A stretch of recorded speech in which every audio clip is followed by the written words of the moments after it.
Do you think people only notice you when something goes wrong? Yeah, definitely. And that Definitely. has to be frustrating, doesn't it? In some aspects, yes. Sometimes I like a challenge. Okay. I mean, some stuff. Like people only notice things when they go wrong. Yes, but when you set your mind and nothing going wrong, you'll be like, yeah. What do you think? You know, does it sound good? Yeah, it sounds good. Yeah, I wonder how. I wonder how. I don't want to put you on the spot. More than you already did. uh, I feel cornered. No, I'm joking. in your opinion, Yeah. how stable is a career in the audio industry? Again, I don't want to put you on the spot. There's millions watching.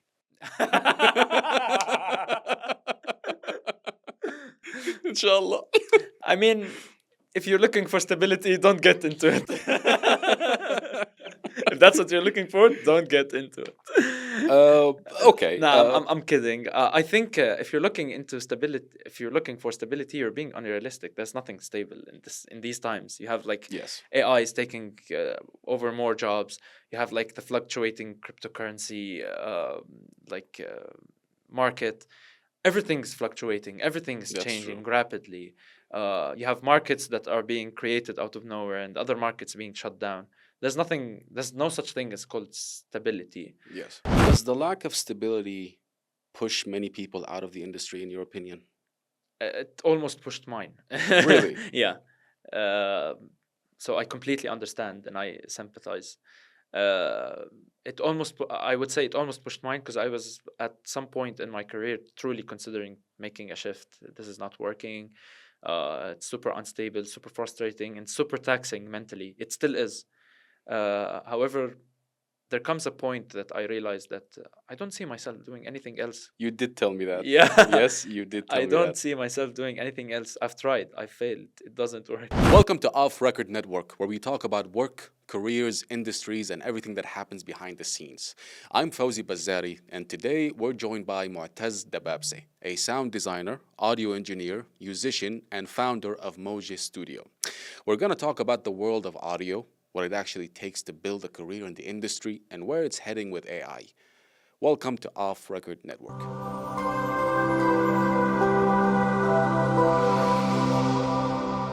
Motaz Dababseh, Yeah, thank you so much for coming on our show. How are you? sure. I'm all good. How are you? Saraha, I'm very, very glad you decided to come on our show. I wanted to get you on Amazing. for so much time. And congratulations on a very successful show yesterday. Thank you. Yes, it You was my had first ever show. it was your first ever electronic music show. Yes.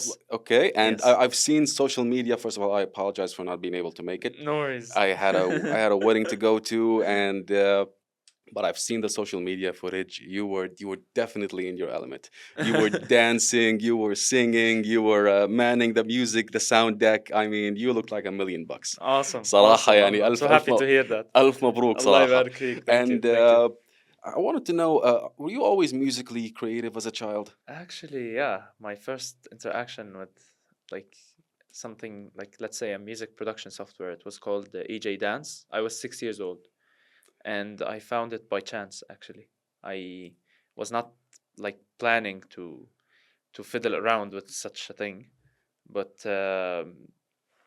I just stumbled upon it by accident, and I was it was super flashy. Like it had like an orange icon, and it had like this super colorful UI 90s ish interface, and it was like very eye catching. This was way before social media and the internet, so to find something that flashy early on is something that catches a child's eye, let's say. So I was playing around with it, and it was fun, I guess, and I stuck with it ever since.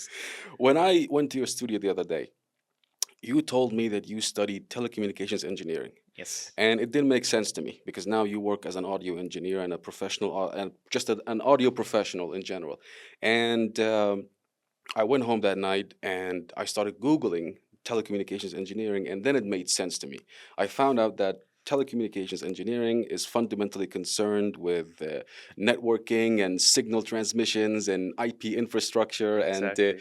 many of those concepts parallel with so many aspects of audio work. So, did telecommunications engineering help you become a better audio professional, in your Uh, opinion? I think most definitely yes.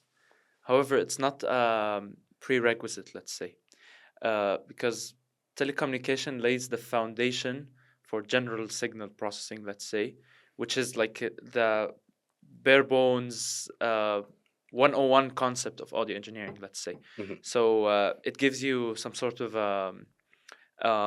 more theoretical approach than a practical approach. It tells you why things work the way they work instead of just taking them as it is practically. And I can't say it's a gap in the education system when it comes to audio engineering curriculums. However, it's worth to like have some sort of like slightly deeper dive into such concepts because they build this map in your brain of why things work the way they work. And you were working with audio and music while you were studying. When did you realize that this wasn't just a hobby and that you were actually interested in taking this further as a career and as a job? Because you worked a year in banking, Yes. as I recall, Yes. and then you decided to get out of that space and then we just. we're juggling back and forth between different eras of time. So, which one of those would you want me to address? Well, because I mean, your CV was definitely interesting, you know. Uh-huh. So when did you realize that you just wanted to jump straight into audio? First of all, I've been doing this since I was like, let's say, a child as a hobby. At high school, I used to consider the idea of like, being an imaginative kid. I was considering the idea of like, what if this becomes something to live off for like a career? Um, the first ever freelance project that I got that was like a commissioned project was for um, for graduation projects for people studying animation in my university. Which is PSUT, Yes, Princess Princess Sumaya. Sumaya. And back then, they were working on their projects, their graduation projects, and they needed help with sound and music. They don't teach the subject for animators. It's like an elective. It gets like it gets presented every like 2 years if you're lucky, Okay. and not many people register with it. So it's an elective at the end of the day. So you consider that your first opportunity in the audio industry, your first Yes. work opportunity in the audio industry. Yes. And was it a successful one or a messy one? It was actually it was very successful because I was so used to the fact of being heavily self-dependent on my ideas and what I want to do, and it was very interesting and a fresh perspective to translate someone else's idea or someone else's vision using my technical abilities. It helped me both creatively and technically, and it opened up like every we had every semester the whole batch was asking for like, oh, you do this as freelance, and I was like almost on a yearly basis getting paid. Okay. Yeah, so I was almost a consistent freelancer while like in uni days, just out of this. And there was one bad thing about it, however, is that all projects get crammed into such a small time frame. Okay. So I was like, and I have my own projects and exams as well, so it was super hectic. I don't know if it definitely helped me on the long run, like being used to that pressure. However, I think it was super early on. I was just supposed to graduate at that era. So yeah. Let's dive deeper into what you actually do in audio engineering. Um, let's discuss one of your highlighted experiences in your CV, which is you worked on NBC's The Voice and The Voice Kids. Yes. And you did something very exceptional there. As I recall, you monitored 64-channel multi-track recording through Yes. DG Co. Quantum 334 over Dante Audio over IP infrastructure. Now, when I first read You that, had the whole description. when I first read that, I thought to myself, MashaAllah. I have no idea what that means. So, it's just flashy words to get the attention of HR. but how difficult is it for you to explain what you do to the average person? um, honestly, not that difficult because I like to abstract it to its most basic form. We were basically recording engineers responsible for recording 64 microphones. That's it. And if you had to like explain what you do in general sense, like what does an audio engineer do? Okay, that's it's a very broad field for Okay. sure. Most people try to, like, let's say, simplify it into the process of recording, mixing, and processing audio signals. That's it in its most simplistic form. What we mean by this is that consists the idea of like setting up like microphones, Mm. understanding how they work, and understanding signal chains, what goes into what through the microphone. How does the signal gets recorded? Does it get recorded raw or processed? And then after the recording process is done, how do you process the signal to have a final outcome that sounds like professional and crystal clear? That's like by definition. The amount of fields it can integrate into is massive. And if I could ask you, like, what is the difference between like an audio engineer, a sound designer, a producer, and a composer? Because you do all of these things. You do all of these things. So Yeah. what is the difference? Okay, so let's say like an audio engineer or an audio artist, let's say, is the broad umbrella which has all these different fields underneath it. Okay. So a sound designer needs to know a couple of audio engineering concepts to be a sound designer, a composer as well. At least in modern terms, like a digital composer, not a classical composer from the 60s. 1600s. 1600s, let's say. And you mentioned something else. You mentioned composer, sound designer, Composer, audio sound engineer, designer, producer, a and music producer. Yeah. So all of them need to know some audio engineering concepts because at the end of the day, you need to deliver your outcome, let's say, in the most crystal clear, presentable way possible, and that requires some audio engineering skills. However, if you want me to define each one of them, I'm happy to do so. Like, I'm sure it's gonna take us a lot of time. I mean, I'm gonna try to simplify it as much as possible. What a sound designer does is, let's say, they're mostly involved in visual media. Like they work with film, games, TV shows. What they do is they're responsible for everything that involves sound effects, whether natural sound effects like footsteps, let's say grunting, or like material Which is stuff. what they call Foley artist. Yeah. Okay. Foley artist is one of the names for it, but like a Foley artist is very specific. They take materials from around them and try To create sounds. create sounds from these materials. For sound effects in movies, you know, like running Yeah. sounds, coughing sound, monster sounds, Monster sounds, maybe. you know, Yeah. I read how they created the T-Rex roar in Jurassic Park by combining so many different animal sounds Exactly. and then turns out science actually says that's not how they sound like at all. They sound like birds, you know, like whatever. Exactly, and there's a good example of this actually. You can look into Mortal Kombat's sounds Okay. because the finisher moves are so like gore and bizarre. Yeah.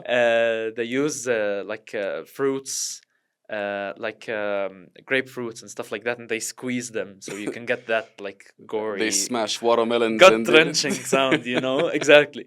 So, but it's kind of it has to be satisfying though to make those sounds. like the end result is satisfying, but the process of creating them can actually be super disgusting. And if I'm gonna be messy. honest, yeah, it's very messy. But like when you combine everything, that's the beauty of it.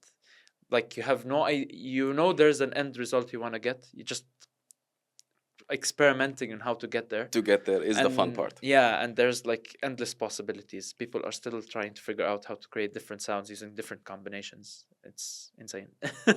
And if you were to give me a percentage, how much of your profession is creative and how much is technical problem solving?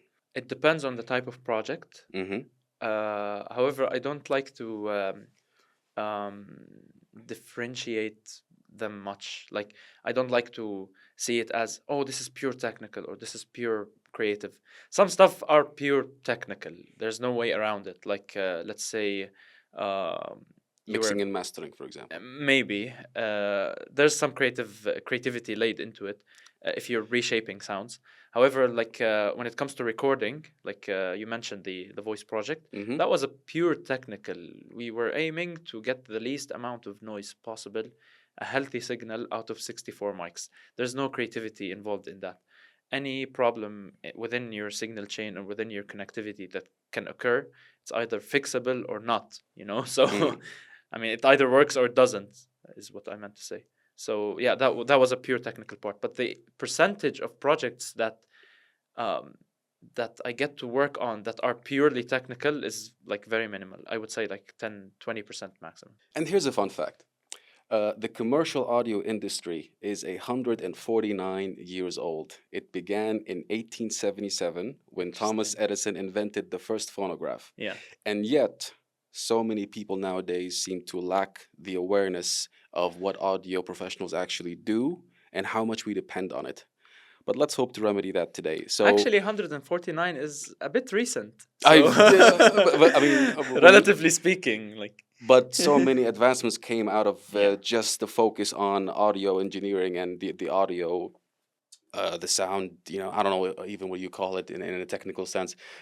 But my question to you, because you discussed this with me the other day, you said so many people lack awareness. Why do you think there's so little awareness of the audio engineering as a profession? It seems Um, to be a rather invisible profession, don't you think? It's always in the background. I mean, there are some stuff that are by design, by the nature of our profession. One of the things that we're mostly at the end of the chain Mm, when everything, like, let's say in filmmaking industry, mm, uh, okay, you have people that are like boom operators, they call them, the ones that hold the mics mm-hmm. over their heads. That seems so tiring to me. It is, but there are a couple of techniques to avoid being like having wear and tear. The way you hold it is like different. Okay. I mean, just try twisting your hand. This is uncomfortable, but this Yes. is way more comfortable, you know? So there are some techniques to avoid having any injuries, but injuries are part of the profession, definitely. But I was saying, like, mostly when it comes to audio, it's towards the end of the process, and it doesn't have that much of a time or capacity to, like, let's say you spend like 80 days on production, you Mm. have the final like 5-6 days on audio. You know, it's just by design. It's just the way the industry works, unfortunately. Mostly, like, let's say 6 days is enough, but it's super crunch still, but it is enough to get something done. Otherwise, you wouldn't see all these movies and Yeah. TV shows. So that's by design. However, when it comes to lack of awareness, I think uh, it has like two factors. The first one is, um, I would say they're super dependent on each other. We had like so much advancement in technology with AI, with new microphones that are becoming so affordable and easy to access. So it eliminates that technical barrier. Mm-hmm. However, with that much access on that field, it becomes less of a field and more of a novelty to some people. Like, I mean, yeah, the cameraman just can work on the audio. You have like the AID noiser that can just take out noise out of nowhere. And it sounds somewhat of an unnatural because that layer has been super abstracted to you. You don't know what goes on. You just Mm. know that you get a noisy audio and get noiseless audio in return. What happens in that process is like something you're unaware of. So I think the problem with lack of awareness is mostly technical. Mm-hmm. There are some factors by design, and eventually that like advancement in technology gave more access to people who are not, let's say, this is not their profession, and therefore resulted in more lack of awareness. Okay.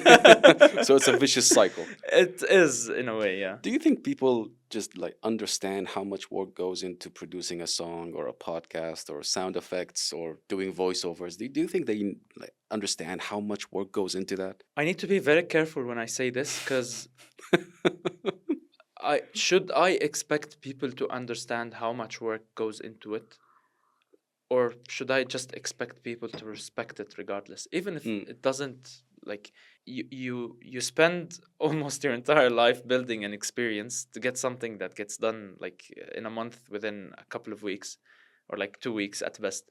So how much time and effort goes into it is irrelevant to me. I think okay. people just need to respect the craft and the profession, and treat it as something that is a skill that required someone a lot of years of practice and like training to get to where they are right now, such as every other artistic or technical field. Say. Do you think people only notice you when something goes wrong? Yeah, definitely. And that Definitely. has to be frustrating, doesn't it? In some aspects, yes. Sometimes I like a challenge. Okay. I mean, some stuff. Like, people only notice things when they go wrong. Yes, but when you set your mind and nothing going wrong, you'll be like, yeah, what do you think? You know, does it sound good? Yeah, it sounds good. Yeah, I wonder how. I wonder how. Do you think clients generally understand what they're paying for when they hire an audio professional? I mean, when they hire an audio professional, most of the time, yeah, they know what they're doing, because they know they need someone Mm, that has some sort of an expertise in this, so they know what to expect. However, um, let's say it's mostly an issue of let's say unrealistic expectations in some cases, hmm because they get you something that is beyond fixable, and they're like, yeah, can you make it sound like super high quality, high fidelity thing, and they can't seem to understand that some things are just unfixable. I can't just throw my magic wand and everything to work magically. um, However, I would rather have that than have someone who's completely unaware of this field, mm. and not considering even like uh, people who are like professional in this, and they do this for a living, to like just dismiss it and disregard it. I would rather have like some sort of slight lack of awareness. Okay, you do really realize we exist. That's step one. Step two, let's get to like how things are work, what's fixable, what's not. So yeah, did I answer your question? I feel like You I'm did. No, dodging you your did. questions. You actually did. Which leads me to my next, actually, because you just mentioned something very interesting. Do you think audio professionals are undervalued compared with other people involved in media production Hmm. because of the lack of awareness? Do you think sometimes that causes you, audio professionals, to be undervalued as well? I mean, the thing is, it varies from field to a field. Mm, In some fields, like let's say, like in traditional media, like national television, stuff like that, they're they're far from being undervalued, because like we had audio before we had colored TVs, you know. hmm. So people who work in this industry realize how vital it is, how essential it is to have like audio professionals who know what they're doing. That's good In news. the yeah, in the AV industry, let's say. In other industries, it varies, and it varies by in terms of scale. Like working on a short film, let's say, usually requires like one guy who does the boom operation and the sound design and music and everything. So it's kind of undervalued in that sense. However, as this project scales up, you realize that you need the whole department, because you have the budget to do it, you Mm. have the scale to do it, you need the people to do it. So I wouldn't like to play the victim card here. Okay. We're undervalued. Please notice us. I think it all starts with awareness. Yet again, if you have enough awareness that we exist, we do what we do. It's a craft that requires like training and practice, and therefore it will get its value eventually. Looking at your career, you have done an enormous number of jobs yourself, enormous number of roles. You've done recording, you've done broadcasting, podcasting, post production, mixing and mastering, you've done voice acting, voice recording, film composing, game composing. How come so much of your work has been done alone? Why don't you have a team? That's a good question. You just assumed that, by the way. I went to your 'Cause- studio, there was only one couch. Yeah. Do you prefer to be a one man show? Not really, no. Yeah. So, like, I understand that. It's interesting because now I understand the premise of your question when you're talking about like the feeling of being undervalued. Sometimes the budget does not allow to build a department which every person has their own role. Uh, why I did so many different fields out of curiosity. I was just testing the waters. Do I know how to do this? And like in some degree or some form, I do, because they intersect a lot and they depend on each other a lot. So you don't have to start from scratch, like with every different, let's say, occupation. Um, so I think it was just out of curiosity. I wanted to try this, whether I got the project or not. I just love doing it. I wanted to try myself, see where it takes me. And I was lucky enough to take me to really good places. But do I prefer working as a one man show? Definitely not.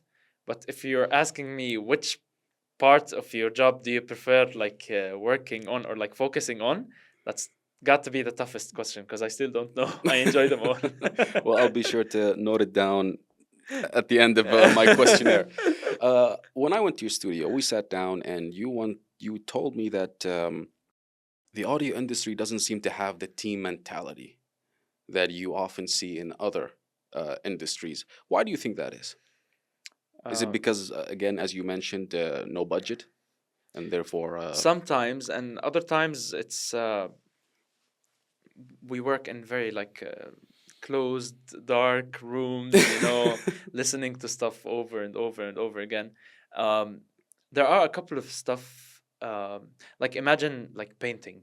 Imagine mm, collaborative painting. I oh, mean, no, yeah, you're no way, working on you're no, working on a painting on a canvas. How does that sound? don't touch my canvas, Exactly. don't touch my brushes. Exactly. So that's how you see it. Yeah, in a way, that's how I see it.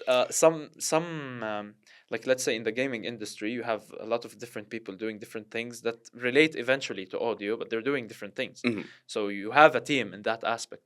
However, in the same, let's say, the same occupation or the same project, like even in music, you have like a music producer and a vocalist. A vocalist can have some awareness on what production aspect of a music producer does. However, they're not expected to work on the production as the music producer is working on it because like they can conflict. They can suggest bounce ideas back and forth, but Mhm. they're not both actively working on the project as you know what I mean? I understand. Yeah. So yeah, so the vocalist has to focus on like doing the vocals. So it's a team effort in that sense. However, on the same occupation, it's mostly an individual effort. And what are the advantages and disadvantages of being a one man show or a multidisciplinary audio professional, in your opinion? Okay.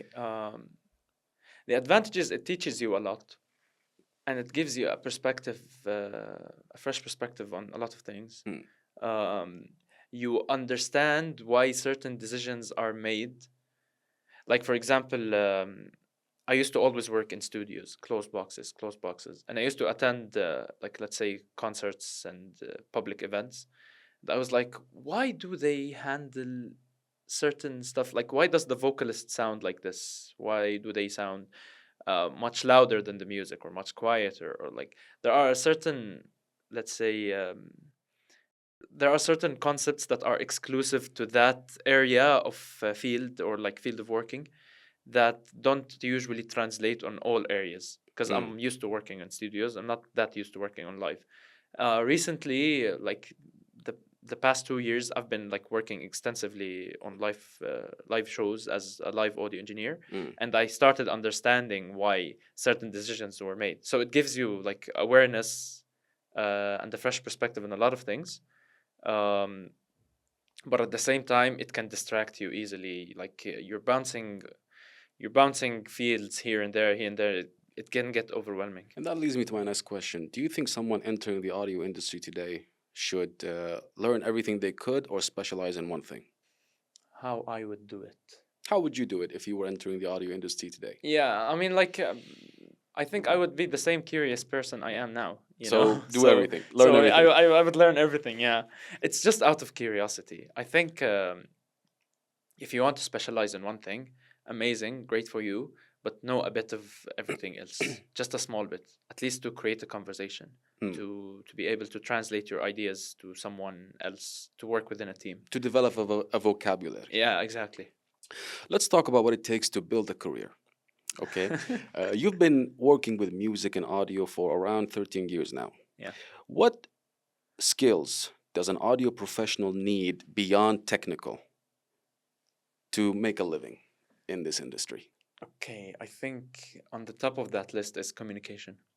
You're not the first person to say that. Yeah, on the top of that list, you need to communicate effectively because something I used to do, it's like a mistake I used to make, and a lot of audio professionals, even like they have way more experience than me, still do. They assume that everyone else know what they're talking about. You know, because it becomes second nature to you when you do it for so long.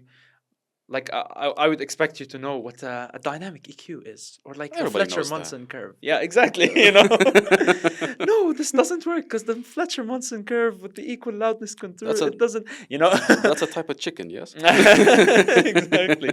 So yeah, we need to be able to understand other people, whether it was other people in the team or a client's requirements, even if they don't, even if what they say doesn't really translates to what they actually need. That's like a very common issue. They would say like it sounds quiet, but you know deep down what they mean is that it doesn't really sound quiet. It sounds muffled. Okay. Therefore, when you brighten it up a bit, oh yeah, it sounds perfect. You didn't raise the volume; you just brightened it up. Okay. You know, so communication is definitely on top of it. And with communication, like it leads to a lot of other positive things, like maintaining a good relationship with everyone. That's something I always strive to do. Like don't create enemies, you know. Always be on the same space with everyone. Try to be welcoming, friendly, patient. It requires a lot of patience. I should write that down. And the third thing actually is separating yourself from the body of work that you do, especially when it comes to like commercial and like working for clients. I used to do that. I used to cling a lot to my ideas and what is supposed to work. And this sounds better, but I'm not translating my vision. I'm translating someone else's vision using my technical ability. That's why they hired me. So otherwise, they would have done it themselves. The ability to be objective. Exactly. What do you think is more difficult? Becoming good at audio or finding clients willing to pay you? Yeah, I think it's definitely the second one. I'm not throwing shade. I think it's not exclusive to audio. Finding clients who are willing to pay you is something that can be like generalized on all art forms. And I think you and Shadi on an early episodes you like talked extensively on that. That's true. It's not easy. I understand why, but a lot of people still treat art as somewhat of a novelty, something extra, something you do as a hobby.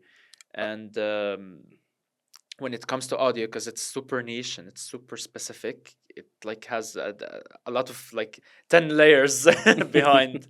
So you have to climb extra 10 steps with every step you climb in other art fields. But becoming good at audio is not easy either. You have to practice. You have to practice, just like learning an instrument, learning a language. You have to always practice, always look for something new, be updated with what's coming out, and practice. Just keep doing it every day. You're somewhat of a celebrity in the audio space in Amman, I Jordan. wouldn't say that. I mean, you're very. Thank you. You're very well known, and you have lots of attention. You get lots of attention online. So I think this question needs an answer from someone such as yourself. How can an audio professional with no reputation and no clients begin building a client base, in your opinion? Hmm. How did you start? Well, it was just like making a lot of mistakes and trying out a lot of things, like throwing stuff at the wall and see what sticks, you know. Okay. So getting yourself out there. Yeah, I mean, everyone. I don't think, like, I don't want to generalize, but I don't think anyone entered audio profession just to be able to monetize off of it at the start of it. They must have found something that drew them into that field that was interesting to them. They liked how something sounded. They were curious. They were like engaging with, like, let's say, a film or a game or a soundtrack that moved something in them, and that's like that drive, that curiosity, that passion, if you want to call it, that's what drew them into the field. Now, how do you get from that to building a client base? The easiest answer I would give is that you want to work in film industry, work on films. Like, I know it sounds trivial and obvious, but like, take a film, strip the audio out of it, and try to recreate it. You will learn a lot in the process, and you will draw the type of clients that you're trying to draw. And how important are networking and personal connections in the audio industry? It's everything. Everything. It's everything. It's truly everything. Most of the gigs, if you want to call it, I got was mostly from personal connections. Someone who knew someone who drew someone in. Marketing can expose you to a wider audience, but that wider audience can convert into potential clients if we have enough awareness of the field. That's not usually the case. So it's mostly dependent on word of mouth and personal connections more than anything else. Obviously, you have to have a body of work that is presentable. So whoever enters your, let's say, profile or like checks your portfolio knows what you're doing. That's the essential prerequisite. But how do you like get a client base or gigs? To me, it's through personal connections. I haven't figured out another way yet. One thing I've come to notice about audio professionals is a lack of work-life balance. You've described audio work as seasonal and not a stable 9 to 5. What are the reasons for that, in your opinion? That's a good question, actually. I'm full of them. I like the confidence. I mean, let's say when it comes to like live audio, Concerts and shows, and shows, and exactly. conferences, and Most of the time they are held within the summer area, so that's like the peak season of whoever's working in that field. They are involved in live audio. When it comes to let's say music production, a lot of let's say artists prefer to do, like, let's say an artist working on an album. So they spend the whole year writing it, trying to like fiddle around, compose it. When it comes to the production part, it's mostly held within winter to spring kind of season, because they're planning for a couple of like summer hits. So okay. but when summer comes and the live shows season starts, they have to have some sort of an album or a body of work released for that year beforehand so they can start their tour. It's, you know, so the industry was shaped around seasons. yeah. And it differs from field to field. Some games prefer to like, let's say, release their games in winter, because a lot of people are home, and what other like form of entertainment you have to spend on home other than like streaming movies and streaming series and games. So it differs from a field to a field, but it's mostly seasonal most of the time. I don't want to put you on the spot. More than you already did. I feel cornered. No, I'm joking. In your opinion, Yeah. how stable is a career in the audio industry? Again, I don't want to put you on the spot. There's millions watching.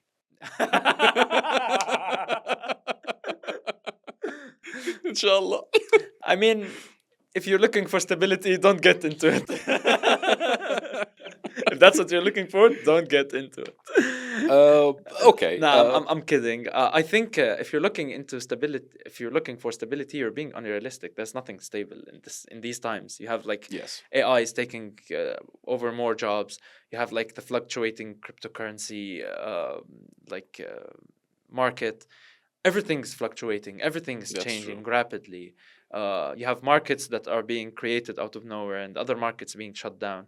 There's no such thing as called stability. Yes. Um, However, I would say it's definitely less stable than other, like, let's say, finance or accounting, or also those are being obsolete, unfortunately, due to Becoming AI. obsolete. Yes.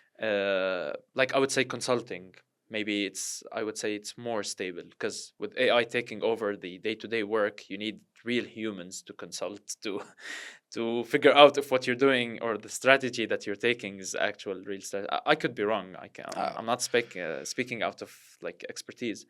It's definitely less stable than other fields, but if you're doing it because you really love it, I don't think you would consider that as an issue, because the body of work speaks for itself if you're doing it long enough and you have a good connection, you have a good client base, and like basically figuring all out as you go. And what should an audio professional do during those periods when there isn't much work?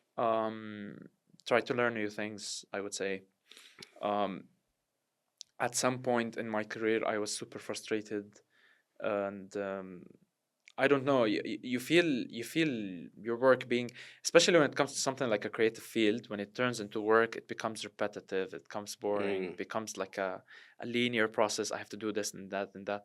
Whenever I find myself caught in such like thinking process, I always try to learn something new. I think this is what helped me venture out to a lot of different fields, Hmm. maybe just out of boredom, or when it becomes like some sort of a routine exercise. Does the lack of stability push many people out of the industry, in your opinion? It almost pushed mine. Really? Yeah. Uh, so I completely understand and I sympathize. Uh, I would say it almost pushed mine, because I was at some point in my career truly considering making a shift. This is not working. It's super unstable, super frustrating, and super taxing mentally. It still is. However, there comes a point that I realized that I don't see myself doing anything else. You did tell me that. Yeah. Yes, you did tell I me don't that. see myself doing anything else. I've tried. I failed. It doesn't work. I'm just meant to do this. And at what point does passion stop being enough, in your opinion? Hmm.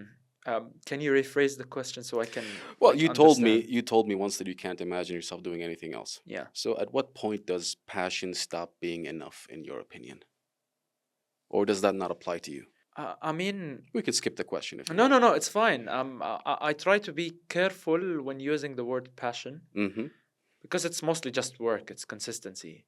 Um, you need to love it. You need to not hate it. Let's say, at least. You need to not dread it and dwell on it. And if you don't, just be consistent.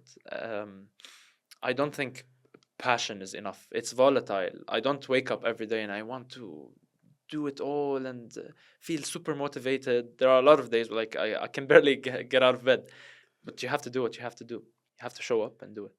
Let's talk about Mouje Studio Okay. and building something independently. I've been to your studio and I'm still envious of that view outside your window. It shows all of West Amman stretching out into the horizon. It Yes. shows the King Hussein Public Parks. It shows the King Hussein Business Park and the beautiful King Hussein Mosque. Yes. It's such an amazing view, and I Thank can you. imagine myself working there 12-hour shifts. Just I would not get bored of Yeah. that. Why did you feel the need to build something of your own? There was a practical reason, Hmm. boring reason, and there was like a creative reason, let's say. Uh, Having a creative space of your own outside of any distractions, that is, let's say, carefully designed, that speaks your character, Hmm. does a lot to your work. I mean, it shows some sort of credibility to you, and you have like your own space. And also, from a creative aspect, you get to truly express yourself freely. You get inspired by anything, any corner you look at the space, So it gives something you inspires you. so it gives you something that working for someone else doesn't. Owning your own studio, your own personal Yeah, space. definitely. And the practical reason was basically I needed a treated space to record people in. I Okay. can't just bring them home in an untreated space full of echo and just expect everything to work flawlessly. I used to do that because that's the access that I had, that's the resources that I had, and it didn't result in a very amazing result. But yeah, you as an audio professional, you need to have a space that is treated. I It's can part of your work. I can just imagine you bringing people over to your home, Yeah. recording people initially, and then yelling out the window, "Keep it down!" Yeah, exactly, exactly, exactly. um, how difficult was it to turn your skills into a business? I would say it still is It's difficult. still is. I don't know what measurable, like let's say measurable formula or outcome do you need from that question, but it still is difficult. It's super difficult. How could someone build a successful recording studio on a budget? If you're saying recording studio, Just you a just, professional audio studio, let's just say. I mean, okay,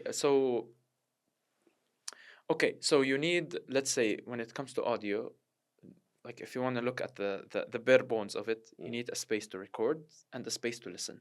Okay. The space that you need to listen in should be friendly, that lets you hear stuff the way they are without any coloration or alteration. And the space you record in should be friendly enough, friendly in a physical aspect, in an audio aspect purely. Not friendly as in like, humanly friendly, but it should be friendly enough to translate your recordings without any, let's say, noise or outer, like space um, elements that can affect your recording. Now, on different budgets, you get different results. If you're on a very tight budget, you would get like some sort of like 20-30% closer to that. On a high budget, you would get to almost 80-90%. I feel like in today's day and age, actually, there are a lot of very accessible stuff, very affordable stuff. We can like discuss details if you I'm want. sure many people will be interested in hearing how you developed your own studio, and they would like to get to that point. I mean, it was incremental, definitely. It Mm. wasn't something like, That yeah, I happened. want to build a studio and everything, you know? It was definitely incremental. I started with a very like small audio interface, they call it. It's a sound card. It like usually takes like one mic and one headphone, and that's it. It's like the most basic stuff ever. It costed around $100 back then, $150. And this was like what for that time and for the scope of work that I was doing, it was sufficient to me. Mm. And with time you start upgrading. Oh, my space is very echoey, I need to like minimize the echo through acoustic treatment. Oh, my headphones are not letting me hear bass that clearly, or like very high end resonances, I can't hear them well. When I try to mix something and I hear it in the car, it sounds terrible. Why is that? Maybe my headphones are cheating me, you know? So you upgrade as you go, Mm. and it's never enough. You always on the lookout for the next best thing, the next new thing, the upgrade, you know? Let's talk about your employment history. You worked at. Let's not talk about my No, but it's very, very interesting. Okay. You worked at Joaker, which is a leading MENA region card game platform, and you essentially built its audio engine and pipeline from the ground up. Yes. What did you walk into? Okay. So, like my experience there was very interesting. Mm. The company, it's a very like prestigious and well known company in the whole region. They're very successful. Um, Again, the way I was like employed there was through personal connections, word of Mhm. mouth. Every single person who I've worked on their graduation projects from the university days, they recommended my name. And the upper management, like, they were not very experienced with, like, let's say, the field of audio. Mm. So You were the only one there. yeah, back then I was the only one there. So like when they heard a lot of different recommendations, Mm. a lot of different people recommending me, they're like, we heard a lot of things about you, so you better be up to up to standards, because we have very high expectations. I'm like, I'm not pressured, not at all. Actually, was being the only audio professional there liberating because you had creative control, or was it frustrating because everything depended on you? I mean, I would say it's a mix of both. The thing is, I really understand, because the company was operating successfully for 12 years without any audio department. So I had a lot of room to do a lot of really creative stuff and also technical uplifting. What kind of things you did there? A bit of everything actually. Music, voice recording, Music, voice recording, UI, sound UX. design, UI, UX. I was involved in the development phase, even in art. Not, let's say, art direction, but like integrating audio in the right place within the art process. You were like a one-man audio department. You can say that, yes. And what did working inside a gaming company teach you about working with developers and designers and marketers? Was that something new to you? Was that what was that like? Definitely. It was new both on the soft skill side. Different people communicate differently. Communications. Yeah, definitely. Because I didn't know that was something I was completely like oblivious to. Like different people, there is no one way or form, the correct way to communicate with everyone. That's super unrealistic. Mm. Different people communicate differently, and you have to address their concerns in a way that they can understand, and therefore can understand your concerns, and you can work off each other. Um, and definitely on the technical side, you have to be, like I said, you have to be specialized in one thing, but you have to know a bit of everything. You have to Mm. know how the art process goes. You have to, like, let's say, when it comes to games, especially mobile games, you have to really care about optimization and not creating, like, let's say, sound clips that are more than 2 megabytes, because that's like too big of a quota that we can like have for our resources. It's a mobile game. It's, I mean, so this is something super exclusive to that field, and I learned a lot from it actually. And you created the first interactive sound system for the video game Snakes and Ladders. Yeah. How different is designing sound for an interactive video game compared with designing sound for a film? That's a very good question, but I can't take the only credit for that. I had an amazing team Mm. that is like working hand in hand on this project. So it was not, definitely not just my effort. The whole development team, the art team, everyone worked super hard and super passionately on Mm. this project. So shout out to them all. Um, I mean, there are two different types of media. You have like a linear medium, which is the film. Every time you watch the film, you watch it from, let's say, point A to point, like from the beginning to end. Mm. It will always be like 90 minutes runtime. You will hear the same sound effects, same everything every time. So you don't really have to consider a lot of different cases. However, when it comes to interactive media, like non-linear media, like games, you have to consider the worst case scenario. If a certain edge case where there was a power up, but the player state was close to dying, and there was like a dangerous villain trying to, Yes. so you need to put in mind a lot of different cases and do heavy testing before considering that you're choosing the right sounds. And I've yeah. worked in gaming myself, and I've Yeah. always been interested in the music that goes into gaming, the voice acting, the sound effects, and what makes good game audio different from simply having good sound effects. Okay, so remember when you said, do you hate it when people only notice when you're doing something wrong? Wrong. Yeah. Notice you when you a- do something wrong. Yeah. any average gamer, let's say, or even a non-gamer, someone who's like playing a game, any average player, let's say, uh, they would notice, they would be able to tell, they would be like off put when something is wrong. um, you have like horror games where they're heavily dependent on sound. They Yes. like make you feel uncomfortable, at unease, something's gonna happen, you have sudden jump scare. Like sounds are an essential part of that experience. um, I would say what differentiates a good sound design practice from just having a bunch of good sounding sound effects that are not consistent, I would say building a theme. Mm. um, the thing that we try to work on, even in my experience in Jawakir, we were trying to build an audio brand that differentiates that game. It was very well established, but it needs some sort of uplifting. Mm. Back then, now it's very mature. Um, so yeah, I think you need to build consistency, and that's why you need to always create something instead of just using something that is readily made, because that's something that was readily made cannot fit into every category.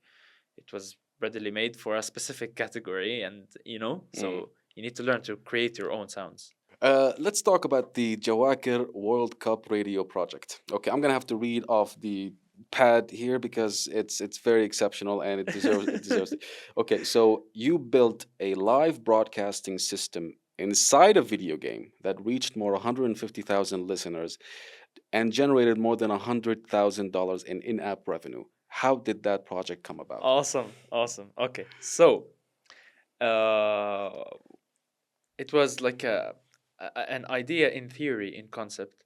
We had this issue where at certain seasons, see, even games have seasons. Mm, At certain that's seasons, true. Yeah. yeah, people were like the traffic was way less than other seasons, and one of the seasons is like the biggest event in the world, the World Cup.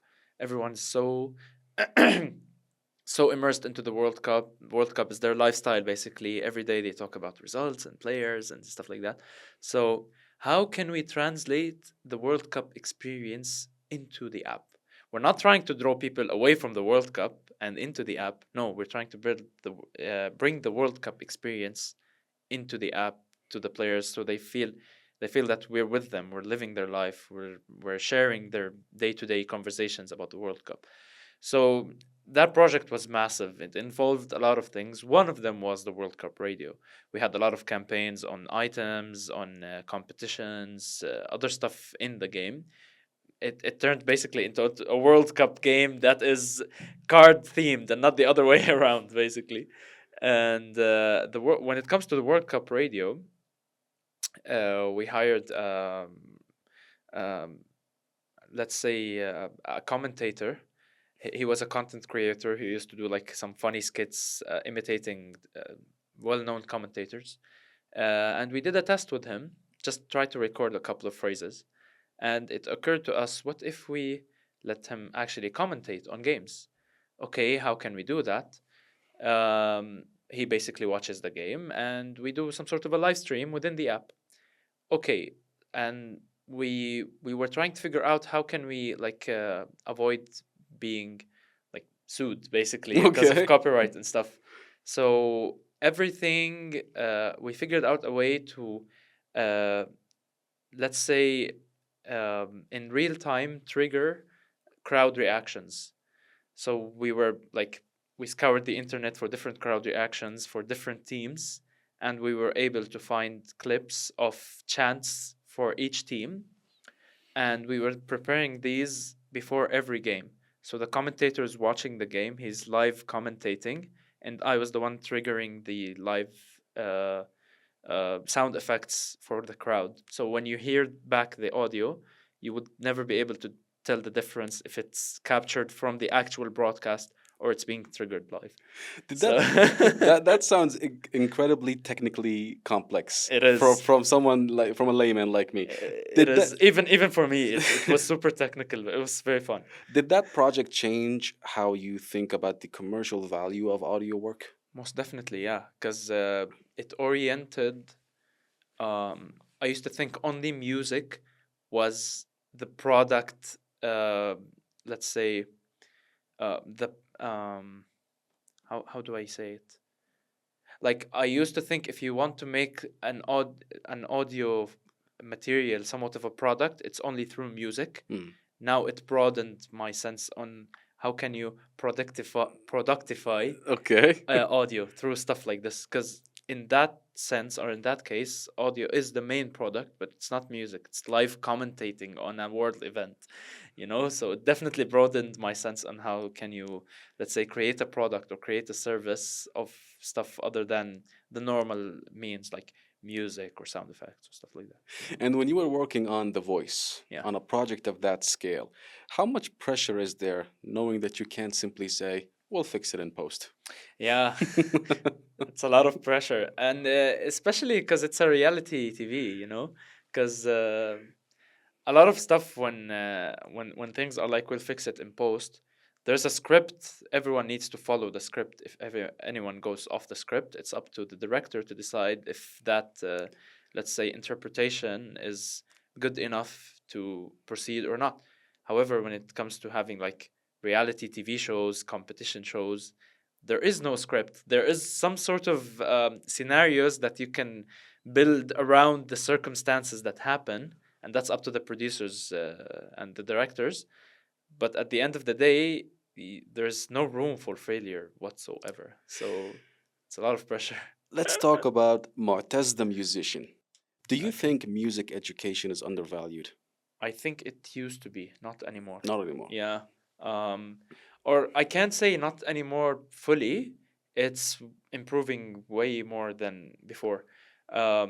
We're having a generation of insanely talented people, and you're gonna Inc- hear. including yourself.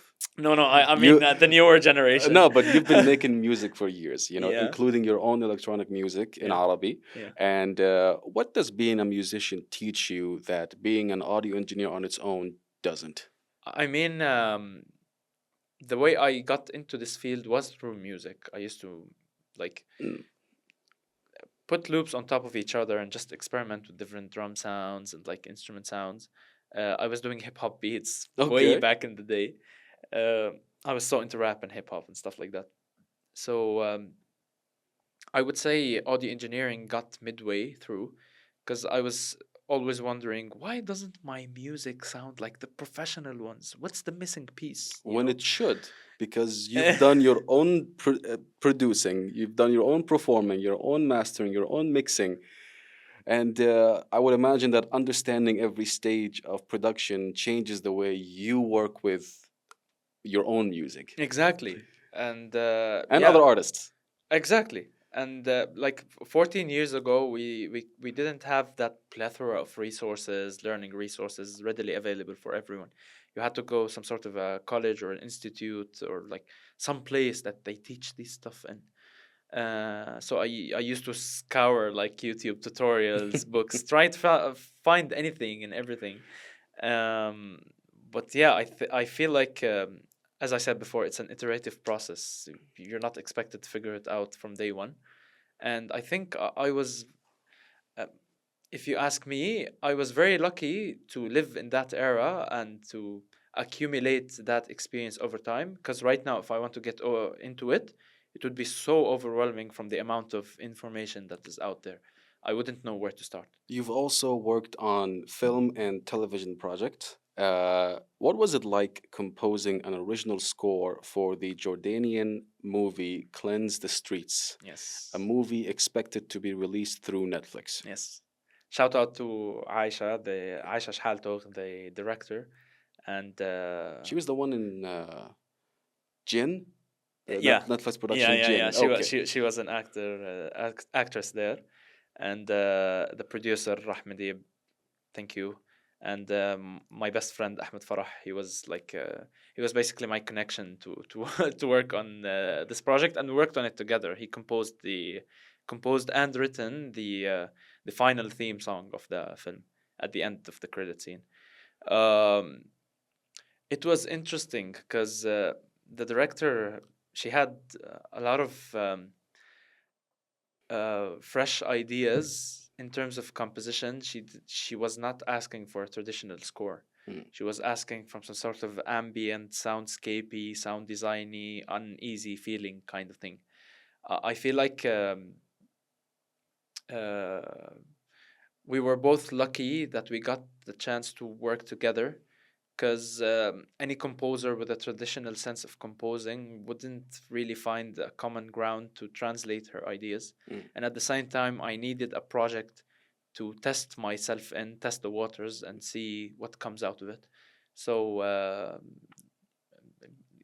like, it was an insane experience. And actually, funnily enough, a couple of weeks ago, there was like the local screening. It was in مهرجان عمان السينمائي عمان Film Festival, International Film Festival, and it got the audience award for best film. Really? Yeah, Congratulations. thank you. Okay, that's such a good thing to have on your CV. Yeah, And what was it like working on a Netflix production? I wouldn't like, let's say I wouldn't treat it differently or frame it in that framing. Mm. Each service or each company have their own standards when it comes to the technical final delivery standards. That's like the very small, tiny part of the process that you need to worry about. Other than that, it's just as any different project. Just like our last guest said, basically. Like it Yeah. doesn't really. It doesn't really make a difference. Again, if you love what you do, you give it your best regardless. And you worked as the recording engineer, sound designer, and voice director on an 80-episode children's production called Yeah. Yom Jadid. What Yeah. is involved in producing something at that scale? It was insane. It was insane. It was super crunch all the way. I loved every bit of it because back then I didn't really understand the scope of it. Like it was an 80 episode long thing. I thought it was, I didn't ask. Again, it wasn't anyone's fault. I just didn't ask about the scope. I just heard it was a recommendation from a friend. He's also an audio engineer. Shout out Hussam. And like the scale was massive, yes, but at the same time it was so fun. It was for like children in Palestine. It was broadcasted on their radios, and every episode highlighted a very specific cultural. It had like a very cultural sense, and they used to highlight a lot of different things, like the areas there, the day to day life, and they like the writing was beautiful. Everything was framed in a sense that it's not trying to be overly educational, but at the same time it leaves you with like things to know about the culture and the day to day life there. It was beautiful working. It was such a team effort, working with talented voice actors, bouncing off ideas of other sound designers. It was like my most collaborative experience to date with fellow audio creators, Hmm. and it was beautiful. One of like the highlights of my life, definitely. You've said earlier that there are more talented musicians, actors, and performers emerging, more venues opening, and more communities being built. I posted that a couple of hours ago. You You're did. so up to date. You did. And my question to you that if there is more talent than ever, why doesn't the audio industry feel more established, in your opinion? I mean, I don't want to sound like I don't want to say something that is over controversial and stuff, but in order to have an establishment of an industry, you need to have infrastructure. Yes. What do you And mean by that?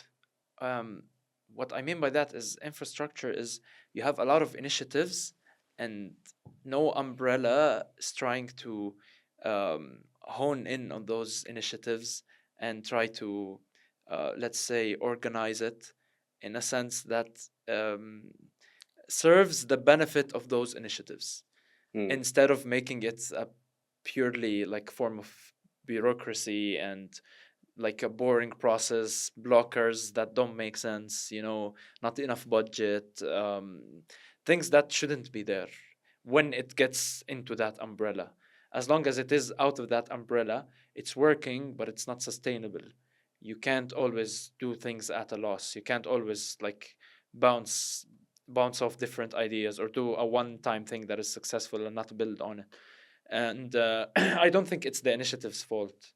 I think we just need to have a stable infrastructure of people who are very experienced. They learn from other people's experiences, whether in our region or abroad, and be able to translate that experience into a sustainable form. Why is so much of the industry, the audio industry, as you put it, DIY? Because, like I said, everyone is having some sort of an idea Mm. or like a concept that they want to implement, and they learn along the way. And once that project or that scope is finished, it vanishes. There's no plan for sustainability and consistency of that. And I'm not in the project management space. Well, I'm not well versed in it enough to say, like, to pinpoint exact problems. Mm. But being on the receiving end of it as an audio artist or as a musician or however you want to call it, it's the struggle of everyone else as a fellow creator in that field, you know. So um, I think you need to like sit with a music manager to get a more definitive answer. That's no issue. Thank you for your answer. It was No worries. Thank informative. you. Let's talk about AI and the future of audio. We're almost done. Yeah. You are now working. You are now working with AI generated audio. Does it ever feel like you're training your replacement? The thing is, I like it's a double-edged sword, man. Hmm. Um, Because back then, because it is. I always like to reference this example because it happened back in history when cameras replaced painters. Mhm. Painters are definitely not, let's say, as occupied as they were before cameras were invented. However, they were two different eras or two different, let's say, styles. Mm. If you're looking for the super hyper realistic documentation style of things, you would go for a camera, and if you're looking for some sort of a uh, in someone's style or vision of what actually happened, you would go to a painter or an artist. I feel like AI is a tool, Mm.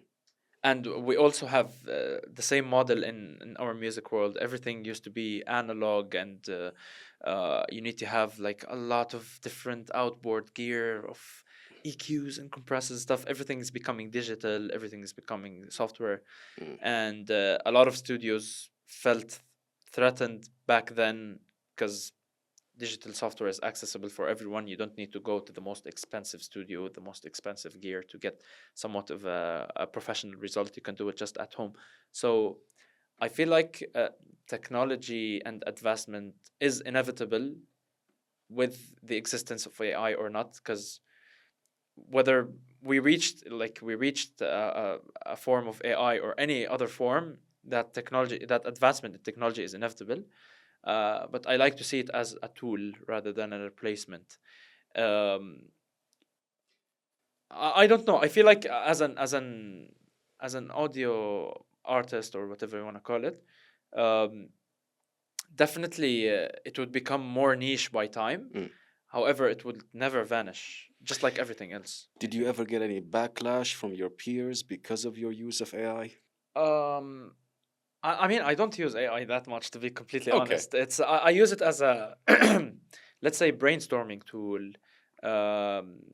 someone to think out loud with me, bounce off ideas, stuff like that. And I tend to be very, very like I call AI out when it's like not giving me an accurate answer, and I always try to train it to give me the truth as it is. Mm. Don't sugarcoat. Be straightforward. Don't try to steer it. So um, I use it as a tool. I let it think the way I think, and we bounce off ideas. So Yeah. I'm not really that dependent on it, to be honest. What parts of an audio professional's job do you think AI will replace first? And what parts will be much harder to replace? I mean, you have services right now that can generate full musical pieces, and it's becoming somewhat of a genre Mm. that is very widely adopted. People listen to AI music day in and day out. It's created a new market. I always like to look at it this way: it creates a new market, it does not replace. Okay. There are some stuff that AI is very well versed in. It created a solution like the denoising solution, stuff like that. It's definitely a solution. Stuff that were not that possible. But with it creates some sort of an artifact and a style. So it remains a portion of the market that it created that did not replace that other portion. So Do free AI tools make audio work more accessible, in your opinion? do free AI tools make audio more accessible? Yes. Most Do definitely, you think it yes. makes it easier for people to get into audio? Yeah, definitely, both into audio and to satisfy their basic needs, even if they don't want to get into audio. Hmm. Like you're shooting a reel in your phone and you don't really like the noise that is happening. I don't think it's worth it to go to a specialized audio engineer to really work on a 30-second long reel as an independent creator who's not really monetizing off of it. So it created a solution. So you're of the opinion that AI is creating opportunities for audio professionals and audio enthusiasts. I wouldn't give credit to AI that much. Okay. I feel like it provided a solution. It made our job less of a headache. Okay. That's how I would say it. That's a great answer. Yeah, it made our job less of a headache. It didn't replace us. It created some form of opportunity for people who are not in our field, but made our job less of a headache for sure. And what can audio professionals do to leverage AI to their benefit? It heavily depends on the field. Mm. I feel like if you're using AI as a fellow brainstorming tool, it's super beneficial as some sort of an advice on what next gear that best suits my needs, like informant purchases of some sort. That's a good use of AI. But if you're letting it replace parts of your work, you're just becoming like everyone else. So you don't really have that leverage over your market. You're shooting yourself in the foot, basically. So that's what I think. Okay, we made it. Last section, last Yeah. segment. Rapid fire. Let's no, not the rapid fire yet. Oh no, I was excited. Pre-rapid fire section. Okay. Let's talk about like work, talent, and merit. After 13 years in this field, what do you think people fundamentally misunderstand about the audio industry? Can you repeat your question? After 13 years in this field, Okay. what do you think people fundamentally misunderstand about the audio industry? I mean, it's not a push of a button, Yes. and due to our job being super technical, we're not trying to flex our skills. We're just trying to find a common language so we can understand your concerns. You know, we're on the same team. We're not working against each other, and yeah, I feel like especially with the emergence of AI, there are some stuff that AI could provide a solution for, as I said, like the small scale stuff. I would be more than happy to recommend some sort of an AI solution. It's easier, it gets the job done, it gets what you ask for. So I think we're progressing in that sense. And I feel like people wouldn't go to an audio professional unless they need an audio professional and they tried the AI tools and it's not working or it's not providing them the result that they're needing. So we're progressing in that sense. I try to look at it positively. Final questions. If you could fix something about the audio industry, what would that be and how? Structure. Structure. We need a structure. I feel like A hierarchy. No, not a hierarchy in that sense. I always fall back into the idea of infrastructure, like having some sort of a system, a process of how everything works. When it comes to, like, let's say, pay ranges, process of organizing an event. We have some sort of like general processes that do not cater to every case or every outcome. Even in film, games, TV, everything, we need a structure. What advice would you give to young audio professionals just starting out? Be consistent. Don't be harsh on yourself. You will get better with time. Like you won't suck forever, you know. You will get better with time, and it's okay if it feels overwhelming. At some point, everything will fall into place. It will click. You will understand why things work the way they work, and if you don't really love it, and if you're looking for consistency and like being the richest person in the world, don't get into it. You will be disappointed. What do you foresee for the audio industry in 10 years? In the next 10 years? I have a very positive outlook. I don't know why. I might regret that answer tomorrow. I don't know why. Okay. But I feel like having tried out a lot of different things, I like to see myself contributing in the awareness of it. And I see a lot of like progress with every passing year. People are more aware. People understand more what we're doing. So if we're keeping up with that trend, I'll be more than satisfied and happy. If you had to start your career again from zero today, what would you do differently? I wouldn't do a single thing differently, honestly. Okay. Rapid fire questions. Are you ready? Okay, let's begin. Analog or digital? Digital Headphones or studio monitors? monitors, definitely. Film or games? Games, Solo work or teamwork? teamwork. Freelance or full-time employment? Yeah, I don't know. Each one has its own benefits. Freelance. Creative freedom or financial stability? At this point in my life, financial stability, definitely. Passion or money? I hate the word passion. Maybe if you replace it with a different word, I would say otherwise. But yeah, money. Screw it. Big production or small independent project? I would like to venture more into big production. Jordan or abroad? I love this country, man. I mean, I would say Jordan. Though I would really love if we progress more in, like, there's a lot to be fixed, let's say, or worked on. But if that was the case, I would prefer here more than anything else. The most underrated audio skill? Sound design, definitely. The most overrated audio skill? Recording. The worst thing a client can say to an audio engineer? Can you make it louder?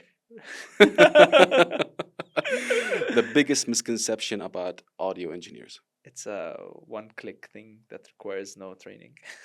The biggest mistake beginners make? Making everything loud. One piece of equipment you couldn't live without? I would sound super contradictory, but headphones.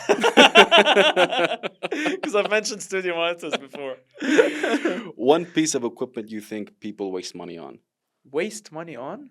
Yes. Oh, okay. Preamps. Preamps. Okay. Best thing about being an audio engineer? Every project teaches you something, no matter how long you're doing it. Worst thing about being an audio engineer? You get to repeat certain phrases so many times for so many hours that gets engraved in your brain for weeks. Favorite project you've ever worked on? Definitely the Yom Jdeed one. Project you wish you could redo? My discography as a whole, my own music as Mouje could use some reworking. Best musician you've ever worked with? Ahmed Farah. The best sound you've ever heard? Skrillex's growls. The worst sound you've ever heard? I don't want to be cliche and say the chalkboard thing, but the worst sound I've ever heard. I don't know. I'm a lover for sound. I'm a sucker for every sound can be utilized into a context that can result into something. I don't know. Such a tough question. I would say the alarm sound. I'm boring. I don't know. Okay. AI, opportunity or threat? Opportunity, definitely. If you weren't an audio engineer, what would you be? I can't imagine myself being anything else. I would be an educator, definitely. If you could work on any film, which one? On any film, Any film. I would work on the Odyssey. I did You some did. sort of an orchestration You did. interpretation. That was incredible, Salaha. I Thank loved you. it. I would approach it differently. I respect the approach. I love it. It suits the film well. Mm. But I have some ideas to approach it differently. If you could work on any game, which one? Definitely Final Fantasy. If you could work with any musician, who? Such a tough question. We have two more. This is such a tough question. Porter Robinson. One word to describe the future of audio. Evolution. Last question. After 13 years, is it worth it? Definitely. Thank you, Motaz. Thank you so Thank much. you for a great show, Salah. Happy to be with you. Thank you, guys. شكرا. يعطيكم ألف عافية. يعطيكم العافية.